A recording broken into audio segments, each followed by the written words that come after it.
brother, my sister-in-law, and my 3-year-old nephew.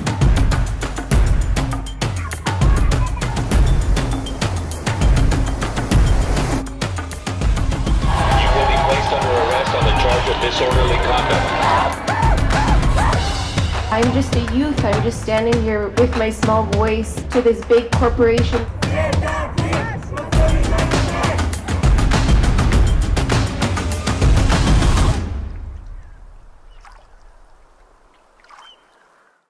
Welcome once again to the Radical Imagination. I'm your host, Jim Bretos. I'm a sociologist who's taught at John Jay College of Criminal Justice and Yeshiva University here in New York City. Greenpeace USA is the United States affiliate of Greenpeace International, an environmental organization formed in the 1970s that spawned a nonviolent social movement inspired by civil disobedience and direct actions on the high seas to stop whaling and nuclear testing. In 2022, in order to unite the labor and environmental movements, they joined with the AFL-CIO to develop campaigns and communications with an emphasis on climate justice. They've waged a series of corporate campaigns, street protests, and sting operations focused on de-escalating the arms race, drawing connections between the climate crisis, poverty, racism, and militarism, stopping deforestation, ending fossil fuels, preventing plastic pollution, preserving habitat conservation, curbing and cutting greenhouse gas emissions, and many other interconnected environmental, economic, political, and moral issues. Most recently, they've been working to protect the health of communities by opposing Senators Manchin and Schumer's dirty deal that would fast-track approvals for oil, gas, and coal projects. We're thrilled to have Anusha Narayanan, the climate campaign director of Greenpeace USA, on the Radical Imagination today. She's lived and worked in the US, UK, and India, and is in the forefront of a global perspective that brings a people-centric approach to the movement. As Anusha puts it, we have less than a decade to slash around half of global emissions if we want a livable future. What is sorely lacking is a commitment and action from governments, the financial sector, and corporations to deploy science-based solutions at the scale and speed required. Climate disinformation and false solutions serve as nice talking points while these companies increase emissions and profits. Put simply, these pledges are too often just corporate attempts to pass the buck, sacrifice people's health, while hoping that others will compensate for their destructive practices, instead of working to reduce the amount of pollution they are creating. So Anusha, welcome for the first time here on the Radical Imagination. It's so great to have you on. Thank you. It's great to be here. Thank you for having me on. Thank you so very much. And so again, I've been around since the beginning, of course, of Greenpeace, but tell our audience, give our audience a little bit of a background here into how this organization got started back in the 70s, right? Happy to. So as you mentioned, Greenpeace got its start in the 70s, really from a ragtag group of activists who were Canadian and American and were seeing the threat of nuclear testing off of Alaska. And so what they did was they campaigned and they organized, and they actually, took a boat out to the testing area to bear witness to what was happening in this area, which got media attention, which got decision makers on board. And so they were able to actually win that fight. And what it really demonstrated was people really were gravitating towards the need for seeing these courageous acts from everyday people, from people who were passionate about protecting our planet. And so from that group of activists in the 70s, we've now grown into a global organization. Here in the US, we have over 3 million supporters. Wow. We have a presence in over 50 countries, everywhere from Asia, South America, Africa, Australia. And really, our mission is to stand up for our planet, stand up for justice, and use peaceful protests, creative communications, as well as really making sure that we are bringing in, building a mass movement of people in this fight as well. Creative communication. Now that you started a ragtag group, as you mentioned, it's always that way, start of a movement. But and then you said, well, they took a boat out. I mean, this was pretty dramatic stuff. I mean, I wish we had some clips on this, but this is how big was this boat? And they were up against who here? Because they were met on the high seas, weren't they?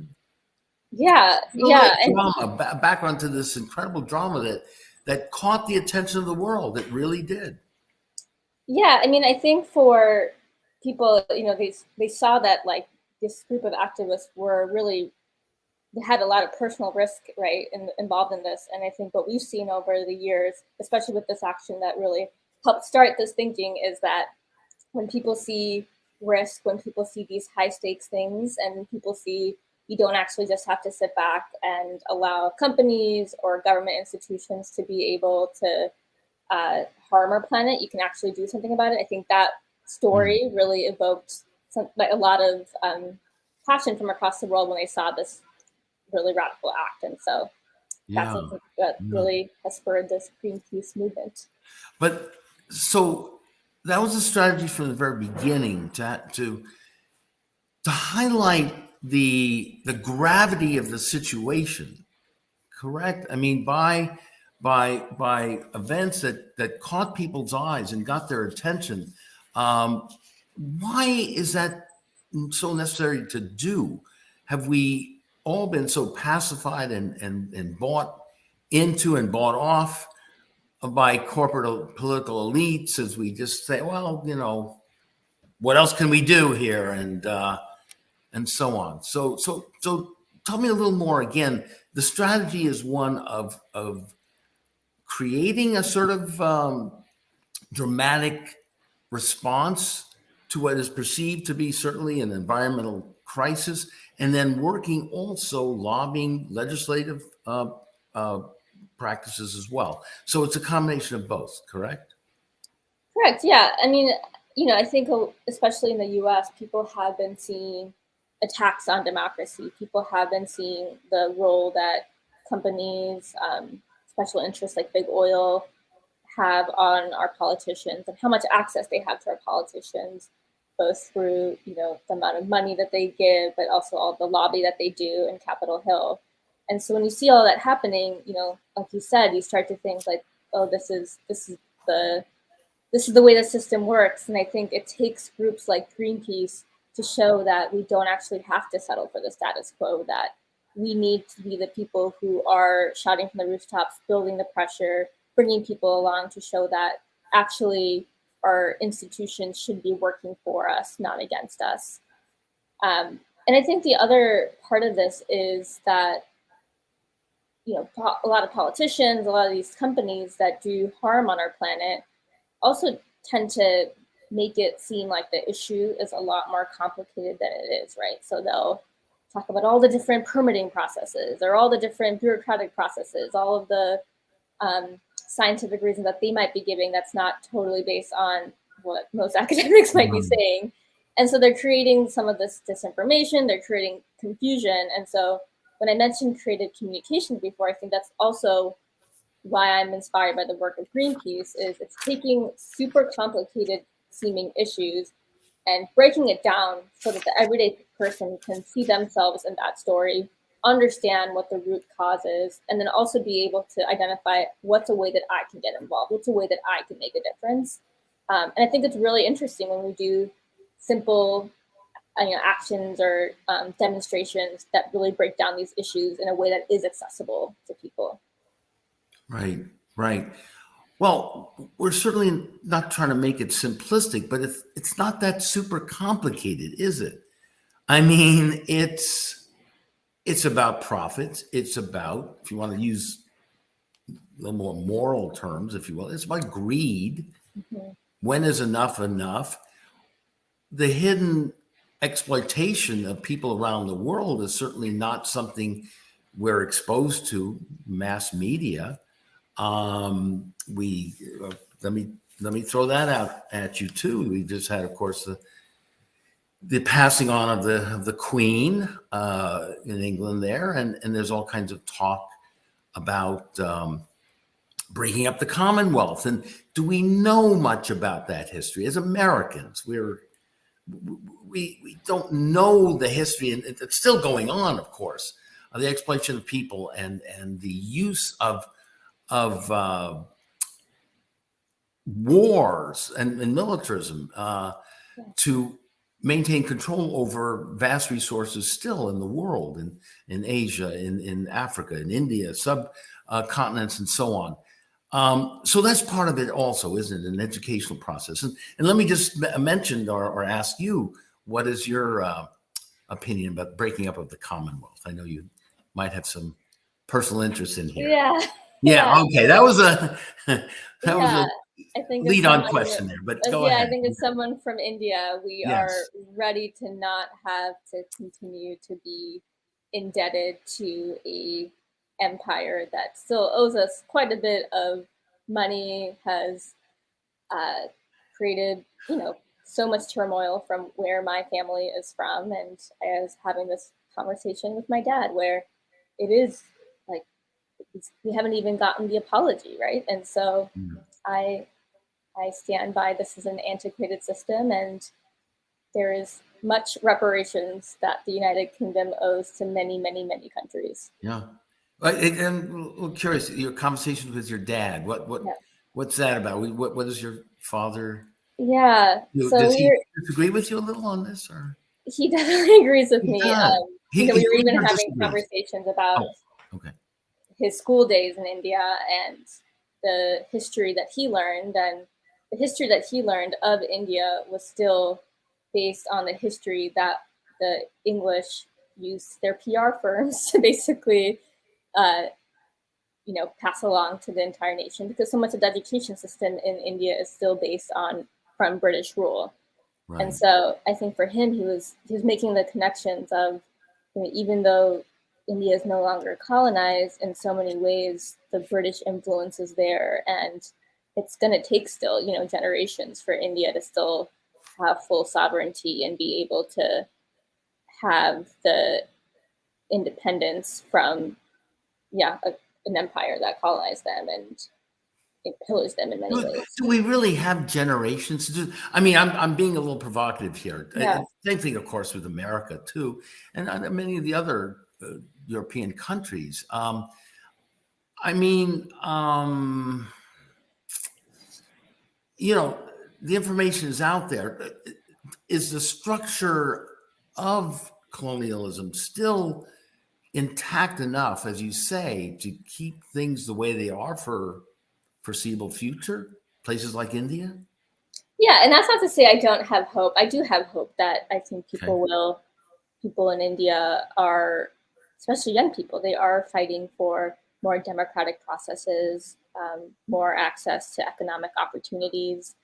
But there are the legacies like the caste system, and there are the legacies of even the environmental degradation because of the industrialization that the British started in India that exists.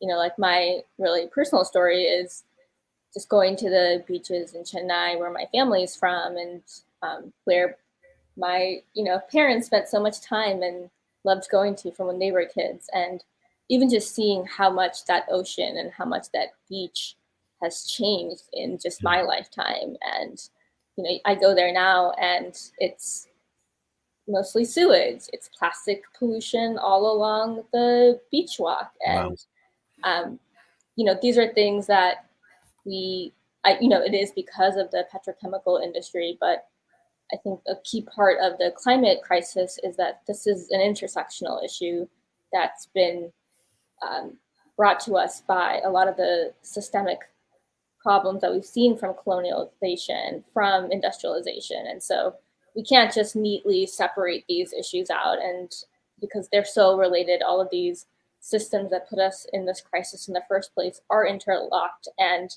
like you said in the beginning, have stemmed from greed, have stemmed from power. Yeah, yeah. I'm so glad you're expressing it that way. I think it's really needed. Um, Again, connecting issues of racism and militarism, poverty, imperialism. Again, tell me, you're now working with the AFL-CIO, so you're trying to expand, making sure that people see the environmental movement as aiding workers as well, and also see the connection to racism, as you pointing out, the colonialism, imperialism, and so on. And in particular, uh, militarism that's going on. I know Democracy Now! Just had a show, I think it was yesterday or today, about the climate crisis in Europe as a result of the Ukraine-Russian war. Tell us a little about that and what Greenpeace is position is on that, and what you're trying to do. Yes, and just to clarify, so our connection with the AFL-CIO is our newest program director, Teferi Gebrin, has come from AFL-CIO, and with him is bringing a wealth of knowledge on the connections between labor and climate. And so we're really excited to have him on board to really make sure that our work at Greenpeace centers workers and make sure that we are building solidarity with workers and unions and making sure that they're part of the conversation around the climate crisis as well, because they're key in making sure that we can tackle this issue head on. Absolutely. As far as what you were mentioning about militarism, I think it's been so just heartbreaking to see what's been happening in Ukraine. I think the world has been stunned that these atrocities are happening. And, Greenpeace internationally and in the US from the start, we've been pretty clear that as long as we depend on oil, gas, and coal and these fossil fuels, we're not going to see the peaceful world that we need. These resources are continuing to perpetuate this militarism. And we're seeing that with happening with Russia and Ukraine right now. And so, we imagine a world where you actually do have access to renewables, where you do have access to 100% clean energy, so that we're no longer dependent on these oligarchs and these more fascist states for our energy sources, and that we can have democratic energy systems as well. One thing that Greenpeace actually did in New York Harbor, this must have been in March, is we were able to actually track a Russian oil tanker that was coming to New York Harbor. And so we On a Greek ship, wasn't it? Or on a Greek ship, yep. Okay. And you were involved in this. I was, yes. I was. Here you were out there, right? I was out there, yeah. So on the boat? We had 2 of our Greenpeace boats. And Greenpeace boat, okay. Good for you. Right? We were out there, and it's, as I mentioned at the beginning, doing what we do at Greenpeace, which is bearing witness and really making the connection. Because I think, when people think of importing Russian oil, it's maybe an abstract thing, but when you're able to actually see the vessel and the import come in, it really brings the issue to home. And it was also, I think part of it was also sending a clear signal to the Biden administration that we're going to be monitoring how we are importing our oil resources, but at the same time also making it clear that the solution isn't just putting an embargo on Russian oil. The solution is that we need a rapid transition to 100% clean energy electricity system. 100% renewable. Good. Just before we leave New York Harbor there, so how close did you get to this ship? What happened? Tell our audience a little bit. I mean, you didn't get in front of it. Did you? No. But tell us what you actually did. What actually happened? Yeah. So we were tracking the vessel, and the vessel came in actually in the middle of the night. So we were not able to, see it as it came in, but we were able to track it down early morning at sunrise, and we're about 500 meters away from it, and we're basically seeing it before it was about to be unloaded.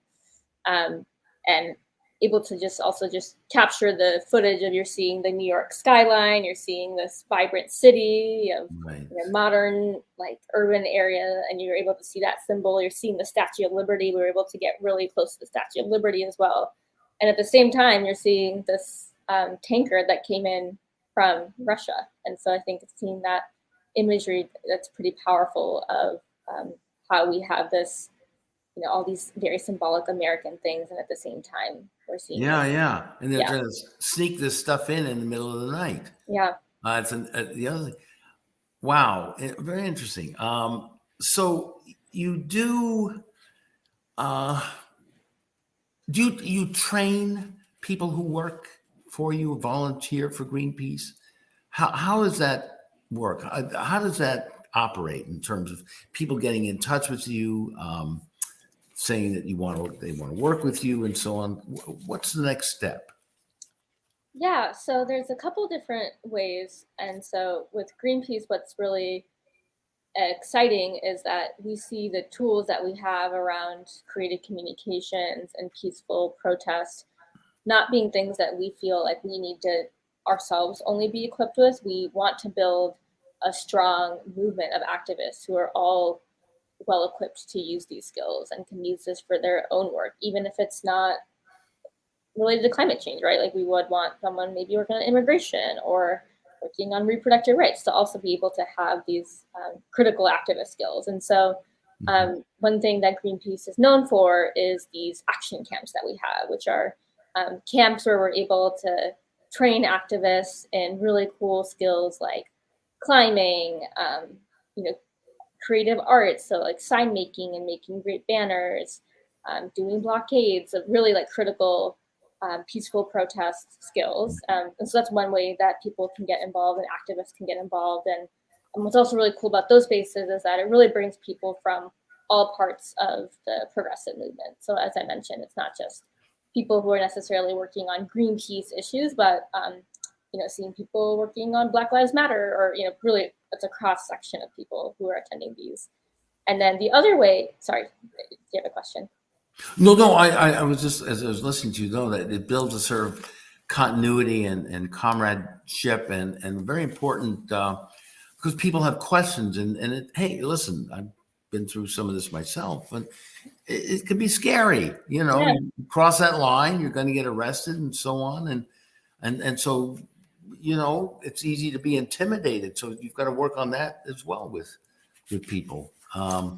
And once you're through that, though, you become literally more liberated, and you get the idea here that change is possible, and this is what needs to happen.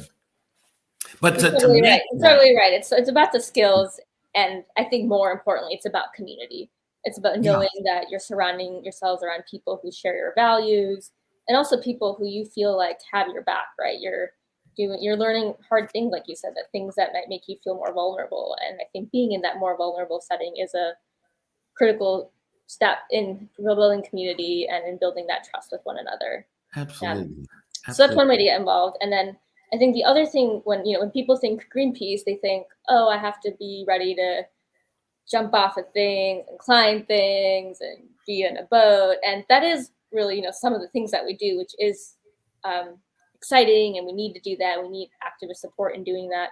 But I think it's also the small acts of courage that we also want to train people in and skill people in. So like you said, we are building a volunteer program as well. And so that volunteer program is everything from taking that one-click action on email, but then it's also, for example, right now for the elections, we are mobilizing people who are climate voters, who've identified as climate voters. And so we're having volunteers write personal letters to people who are these climate voters in key districts and key states to really put that personal touch on why it's so important that they go out and vote this November. So it's everything it's the more hands-on activist typical things that you might think of. But I think for us, it's also really important to have accessible trainings, accessible skills that we're sharing, so that you can be, maybe my mom who's not ready to jump off at things, but is willing to maybe drop by her representative's office to speak about why she thinks it's important that we stop fossil fuel infrastructure from building out. We had Bill McKibben on a couple of weeks ago, and he was talking about the similar sorts of actions too among the third act people, which I would be part of. Over very important constituency. Yeah, very important. I've been in the first act, and so but I as I listen to you, I'm on board going on a boat with you guys. I don't know about climbing on that, but I'm on board with the boat. But anyway, listen, seriously though. So you are. Let me understand how closely you work with other groups like Extinction Rebellion, or how much you work with AOC and the Green New Deal and Bernie Sanders and so on. How does that fit in? I'm sure there's also division among the various environmental groups. For example, you pointed out 100% renewable energy. Those are, correct me if I'm wrong, some would argue maybe we need still some nuclear energy. So where do you stand on all that? How does decisions made, and specifically about that? What about the issue of nuclear energy? Yeah, so just to start with a question around how we work with other people and other organizations. So it requires a strong movement is a diverse movement. We would not win if every single group, every single organization had the same strategy, same theory of change, same way of doing things. That would not create a healthy ecosystem to be able to win. And so what a strong ecosystem is having groups who play different roles in the movement, who play different roles in this common goal of just building this more livable planet and more just world. And so, we work closely with other more national organizations. And for that, it's really about, how can we leverage the resources that we have as more national groups? How can we leverage all of the supporters and membership that we have to build around, big key moments, like, for example, the Sturdy Deal. And the other part of this is really making sure that the grassroots and the frontline groups who are bearing the brunt of the climate crisis and of fossil fuel infrastructure are central to this story and central to this strategy and in decision making. And so a lot of that looks like, what does it look like to be in partnership and in solidarity with this group? And to me, it's one, listening. So what are the experiences that they're having? What are the needs that they're identifying? And then really, where are they seeing Greenpeace's value add? Where do we see our value add? And then see where that can actually be symbiotic, so that we're actually able to work on something together. Right. And like you said, I think it's important to note that we all serve a different role, and sometimes that comes from because we have different maybe goals. I think for me, I think we think about where can we align and build together, and then where are there maybe not alignment, and maybe that's not a place that we're going to necessarily be building together. And so there are a lot of questions we'll get around, like you said, specific technology. Where does Greenpeace stand in this? Where does Greenpeace stand in these? And so I was going to ask you specifically on the whole issue of industrialization and technology and so on. I think so for nuclear specifically, nuclear, as you know, can be harmful and a risk for communities in that area.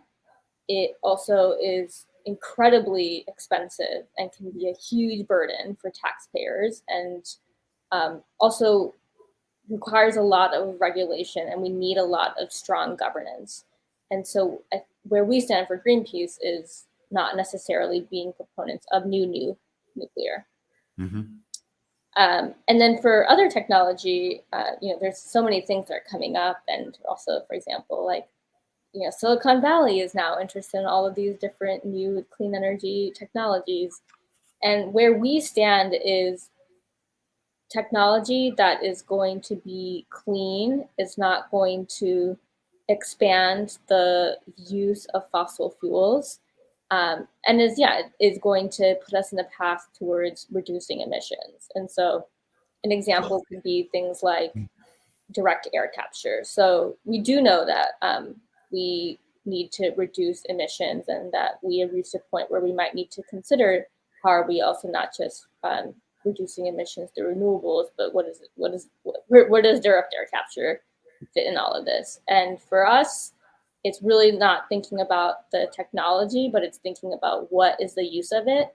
And our concern right now is things like CCS and direct air capture are not being promoted necessarily for reducing emissions, but for reducing the business of, or it's being used to extend the business of the fossil fuel industry so that they can continue to extract more, so they can continue to burn more fossil So you fuel. continuously have to check on these people because there's all sorts of ways Yeah. they will try to subvert and say, yeah, and make pledges and this. That. So you mentioned Silicon Valley. I mean, not any one group controls the whole thing, but there are diverse viewpoints here. Are there certain interests there that you support, that you trust more than others? I'm sure there is that you can work with.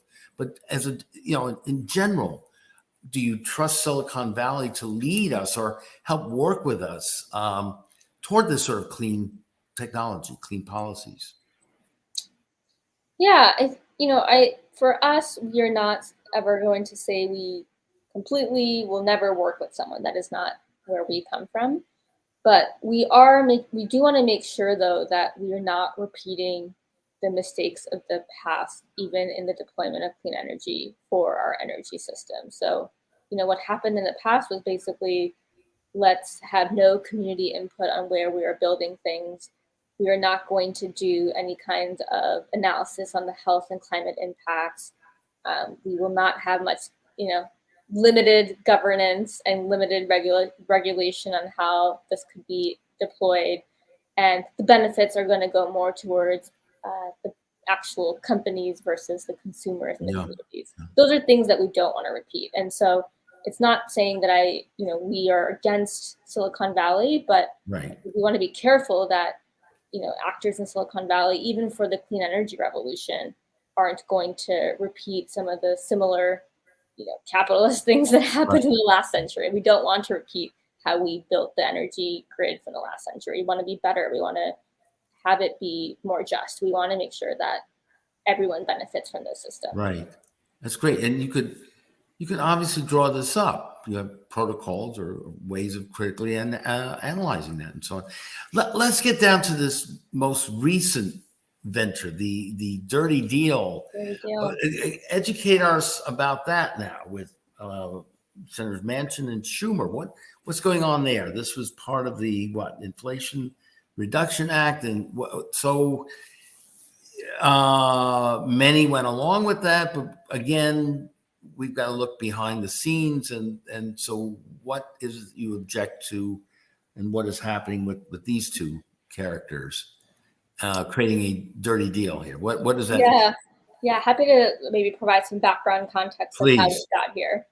So I'm sure many of your viewers are aware of the Inflation Reduction Act that was passed through Congress and signed by Biden this past month.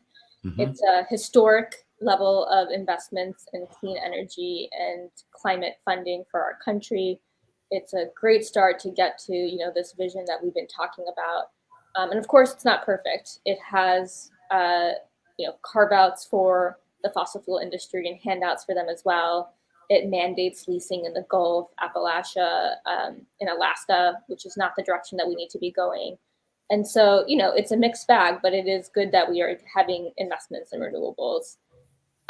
This was all done through the reconciliation package. And so to get Senator Manchin to the table, Senator Schumer struck what was known as the side deal. And the side deal it's basically a different bill. It's not part of the IRA and will be voted on in a separate spending package later this month. And in that side deal, it's been drafted by Senator Manchin. It's watermarked with the American Petroleum Institute's name on it, which is a leading oil and gas special interest group. Mm-hmm. And what the side deal essentially does is fast track oil and gas projects. It weakens bedrock environmental laws by review processes like the National Environmental Protection Act, NEPA, and the Clean Water Act. And these are democratic processes that communities have used for decades to be able to make sure that they're able to protect clean air, clean water in their own backyards. And they're really the only ways that communities have voices and are able to take on these bigger corporations who have all of this power and the impact that they could have in their community. And this is a clear fossil fuel wish list. And Senator Manchin is the top recipient of oil and gas money in Congress. And so it's not surprising that, of course, he wants the side deal to continue the expansion of fossil fuels in the US and to continue fossil fuel projects to be developed and fast tracked. And so Senator Schumer struck this deal that he will work with Manchin to essentially pass this bill before this September 30th deadline that keeps the government running. And, I think our stance is this is a dirty deal. It's bad for the planet. Senator Schumer has helped pass a historic climate bill, and this completely undermines that. It's not in your interest if you want to be known as the senator who is, protecting your planet. This does the opposite of that. And it is assault on environmental justice, and it's assault on what environmental justice communities require to be able to continue doing the work they need to on the local level. And so we do have an opportunity to stop it. And I think the main thing that we want to hit home is that, Representative Pelosi, Senator Schumer are leaders currently in Congress and have the authority to not include the dirty deal in this spending package. And they also have to be clear that they don't owe Senator Manchin anything, but they do owe the American public a healthy future. And so we're working hard at Greenpeace, but also across the climate movement and across environmental organizations to once and for all make sure that we don't include this dirty deal in any kind of spending package or congressional package. So that's what you mean by when you say we want to stop this. You don't want to stop the bill. We don't. Yes, no, the continuing resolution. Yeah. Yeah. Okay. Well, what if? Hopefully not. But what if the only way it's going to go is this is going to be included, and if it's not, then Manchin's gone, or what next? Then let's say, can it get passed? Yeah. So I think we're doing a lot of the work to show that this is not in the interests of Democrats who are leaning on climate voters ahead of the midterms to come out, right? Like we need this moment for Democrats to be able to show, hey, I got a win for climate. And so I need the climate voters to come out for me ahead of these midterm elections. And so it's not in their interest to, include this deal that, as I mentioned, undermines the climate progress that we're making. And so I think full stop right now is still really hitting hard to make sure that the Senate does not include this in their continuing resolution package. And then I think after that, we still have the opportunity to send a strong signal for Pelosi not to, pass a continuing resolution that has this dirty deal in it. Understood. And you're talking to the committed here, the believer of that. But I'm also saying, playing devil's advocate, he's going to say, well, look, this is unfair. I mean, this was a long time ago. They used to call it environmental tree hugging, from the Sierra Club and all that. But you've come a long, long way from that, and it never was that way anyway. But my point is, they're going to say, listen, we're not going to be able to provide the jobs that you all need, and it's going to be a job issue, and people are going to be scared enough that they're going to. I'm just throwing that out. I mean, that's what's going to happen, correct? At least if that, the deal, the dirty deal is not included, that's what they're going to come back with. That's what Manchin's going to come back with. So what again, you're rolling the dice here and hoping and working very hard to educate and convince people that are going to be voting that you're not giving up your chances at a better life and jobs. In fact, for your own health, and that's a very, very important. I think you should. That's another incredibly important angle. I think you I know you are doing, I don't need to tell you, but to make this connection with health and the environment and the numbers of premature deaths and so on.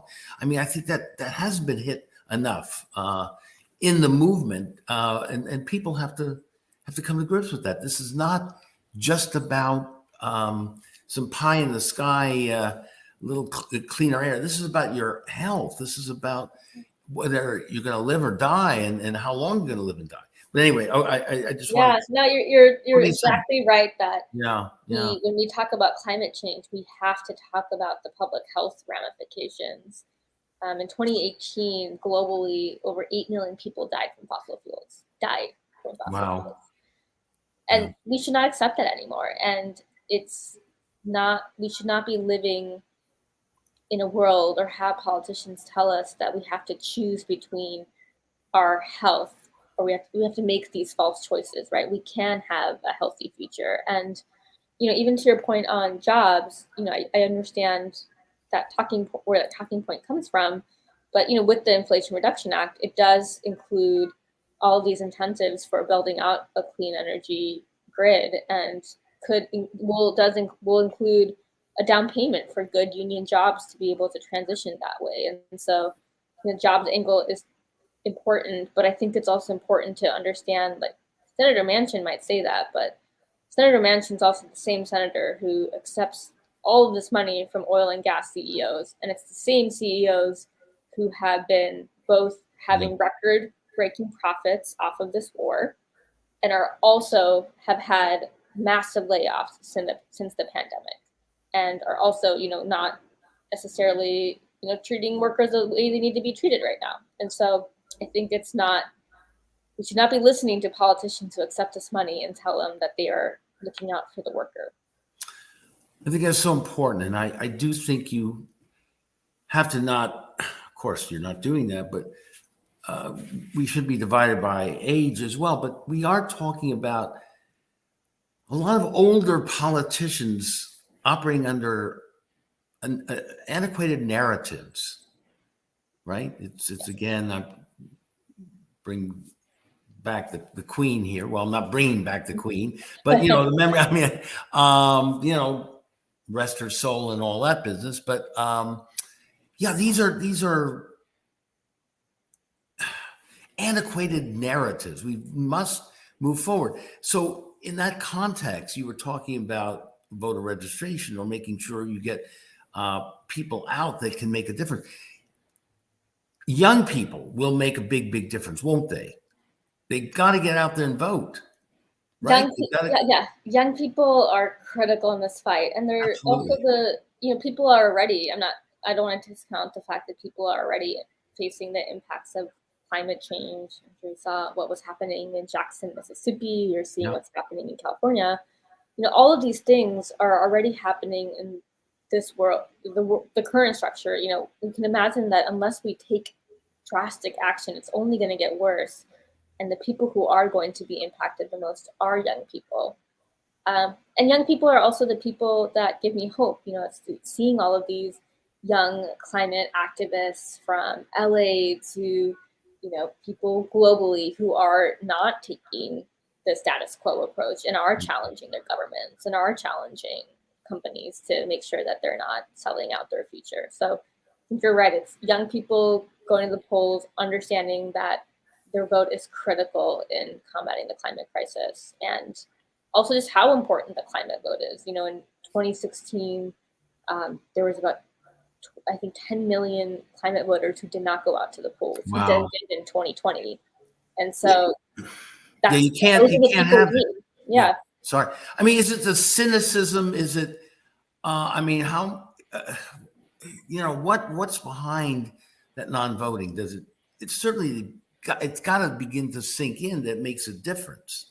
And I know there is a sort of cynicism and nothing's going to change and it's all over here, and sort of live it up until we all die here. But what do you see as part of that younger generation? What do you need to work with emotionally, psychologically among your peers, your age peers? Yeah, I think a couple of things. So one is young people do want to see transformational change, and so part of that is also our leaders taking positions, but not just taking positions, but taking actions that show that transformational change to embolden young voters to want to go out, to inspire them to want to go out. So I think that's a key part of the equation. And the other part is just also recognizing that access to voting varies drastically depending on who you are in this country and where you live. And so until we can um, have voting rights and access to voting that is equitable, that is just, that is not discriminatory across the country, we're not going to see the levels that we need, and we're not going to be having we're not going to have the representative democracy that we sorely need right now. Absolutely, absolutely.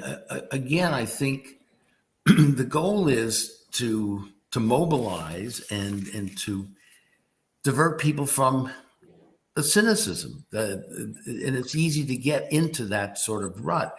And I admire, respect, and really love so much of your own energy. I wish we could do this in person, of course, but we're on screen here. But I feel it, and it's just so necessary and so very, very wonderful to feel that energy. It's just crucial. It's just crucial. So I do want to spend a little more time. We don't have a lot of time left, but tell us a little about your positions on what's going on with the Ukraine-Russian war and the climate crisis it's causing across Europe. Yes. Danger of nuclear war. Yeah. So, I think for us right now, we're really seeing it not just from the militarism angle, but as you mentioned, the energy crisis angle that's happening in Europe. And, we have Greenpeace offices in Europe and work closely with our European colleagues as well. And, what I am really worried about and what Greenpeace US is really worried about is, as it's great to see all of these countries have these embargoes on Russian oil and gas. And now, as you're seeing in the news, you're seeing this energy crisis and you're seeing a gap in energy supply for these countries. And so what's happening now is we're seeing countries like the US becoming the next global gas station, the next place that we're exporting our oil and gas to other countries. And so I think what's important to note is we do need to see this increase in domestic clean energy. We do. And at the same time, increases in domestic demand for renewables is not going to automatically translate to decreasing the production of fossil fuels in the US. The US is the #1 producer of oil and gas in the world. Mm-hmm. And we're going to continue producing that as long as we have a global market to export it to. So as long as we can be exporting our gas, liquid natural gas, to Germany, as long as we can, really as long as these companies that are multinational companies profit from this export model, they're going to continue doing it. And the people who are affected are going to be everyone along that supply chain, right? So it's going to be the communities who are in ground zero of extraction. It's going to be the communities near the export terminals who are going to be maybe facing the leaks or the spills. It's going to be, the communities abroad who are going to be burning the fossil fuels and are going to have public health implications. And so, and these countries are more likely to also produce despots and totalitarian leaders, which is something else. I'm afraid we're going to have to leave it at this point. But again, in the future, thank you so very, very much for being on the Radical Imagination.